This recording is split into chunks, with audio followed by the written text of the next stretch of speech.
Hoy les voy a hablar sobre la filosofía antigua, medieval y contemporánea. Empecemos. La filosofía antigua es un periodo de la historia de la filosofía occidental que se desarrolló durante la Edad Antigua que abarca la filosofía griega y romana. Entre los filósofos más importantes de la filosofía antigua se encuentran filósofos presocráticos. Dentro de filósofos presocráticos hay 4, que son Tales de Mileto. Tales de Mileto fue considerado el fundador de la filosofía occidental, que vivió alrededor de 585 a.C. Anaximandro. Anaximandro de Mileto eran unos alumnos muy famosos de Tales de Mileto.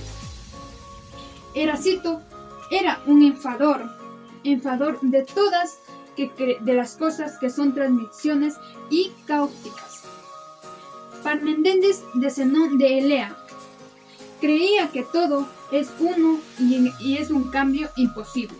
También les voy a dar a conocer algunos filósofos griegos que son clásicos, que es Sócrates, Platón y Aristóteles. En Sócrates es considerado uno de los filósofos más grandes de la historia. En Platón fue discípulo de Sócrates y en Aristóteles fue un discípulo de Platón.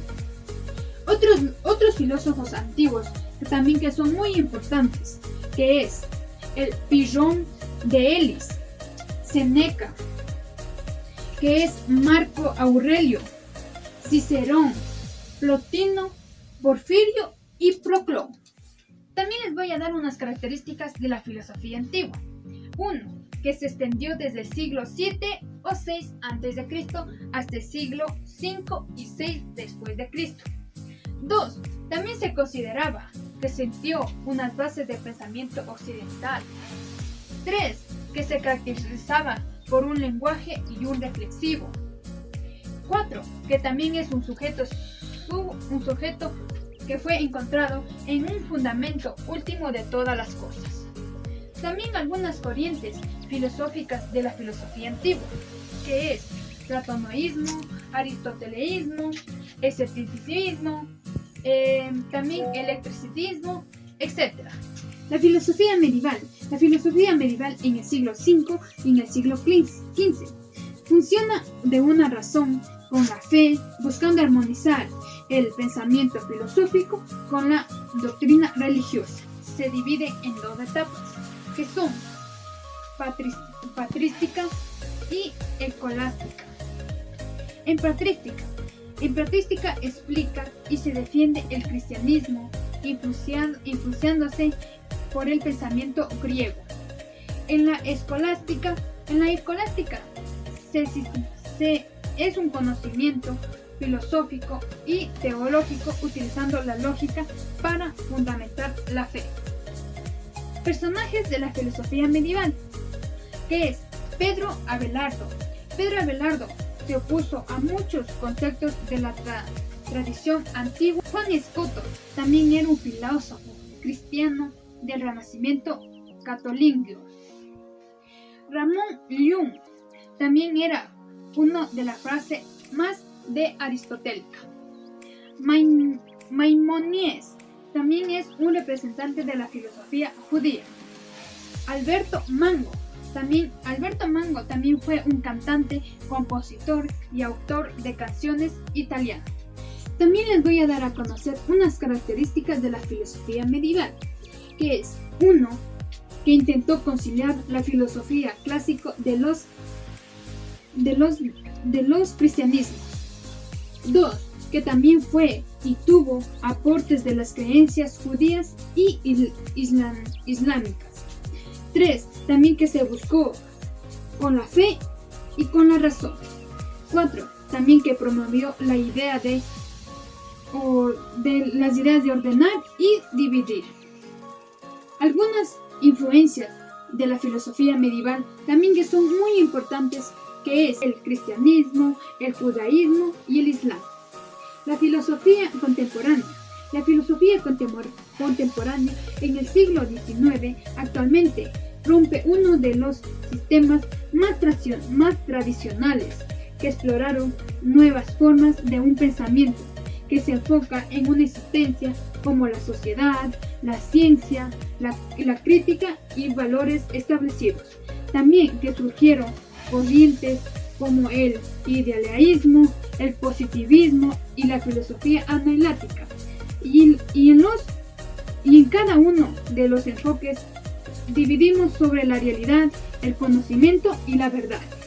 También les voy a dar a conocer algunos personajes de la filosofía contemporánea, que es 1. Jacques Derrida, que era un filósofo francés en el 1930 y en el 2004. 2. Que era Gilles Deleuze, también fue un filósofo francés en los 1925 y en los 1945. Michel Foucault, también fue un filósofo francés en los 1926 y en los 1984.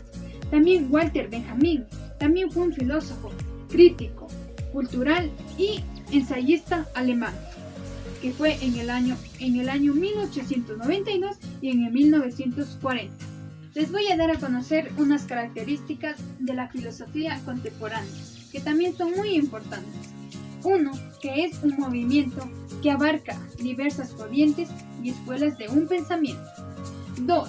Que aborda su interés por temas que terminan por ser generales y universales. 3. Que se relacionan con diversos campos del saber como la historia, de la antropología, de las ciencias naturales y formales, de la teoría política y la religión. Corrientes filosóficas contemporáneas, que es positivismo lógico, fenomenología, que es también materialismo filosófico, actualismo. También les voy a dar un estudio de la lengua, que es de la filosofía contemporánea, que es 1, que es el estudio de la lengua del conocimiento como gran lingüístico que se vio acompañada del surgimiento de una serie de corrientes filosóficas. 2, que es el lenguaje que pasó a ser como un instrumento de análisis que es considerado una estructura fundamental del mundo. Los filósofos también son establecidos a bases de la ética y de un conocimiento, que es la filosofía antigua, la filosofía medieval y la filosofía contemporánea, que buscó reconocer fe y razón. La filosofía también introdujo nuevas formas de entender la realidad y el conocimiento, y la filosofía también sigue explorando cuestiones, esencias sobre la existencia y la experiencia. Gracias.